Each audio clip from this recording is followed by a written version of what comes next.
So hello everyone, সবাইকে জানাচ্ছি good morning. এখন বাজে 10:30টার মতো। তো এখন আজকে আমার ব্যাকগ্রাউন্ডটা হচ্ছে আমার বাড়িতে আর কি। আমি আজকে আমার বাড়িতে আসছি, কালকে রাতেই আসছিলাম, কালকে আর ভিডিও করে শেয়ার করে নাই। প্রচণ্ড শরীর খারাপ ছিল, মাথা প্রচণ্ড যন্ত্রণা, বমি ঠমি করে অবস্থা আর কি খারাপ। তো এখন সকাল সকাল নিয়ে বসে পড়ছি হলো চা। আমার মা অনেকক্ষণ আগে ঘুম থেকে উঠছে, আমার ছেলেও অনেকক্ষণ আগে উঠছে, দুজনেরই খাওয়া হয়ে ওই তো দুজনেরই খাওয়া দাওয়া হয়ে গেছে। এখন আমি খাচ্ছি হলো চা। এই যে এই হলো চা বাটিতে, আমি তো বাটিতেই চা খাই, আর তার সাথে হলো এই চিড়া ভাজা। তোমরা এরকম আর কি ঝাল ঝাল জিনিস দিয়ে কে কে চা খেতে পছন্দ করো অবশ্যই কমেন্ট করে জানিও, আর তোমাদের চা খাওয়া হয়ে গেল কি না এটাও জানিও। চলো এখন আমি চাটা খেতে থাকি। তাহলে এখন চাটা খেয়ে নিই, তারপর নেক্সট ভিডিওতে আবার তোমাদের সাথে দেখা হচ্ছে।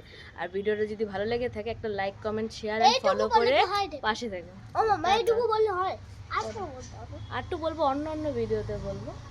তো টাটা।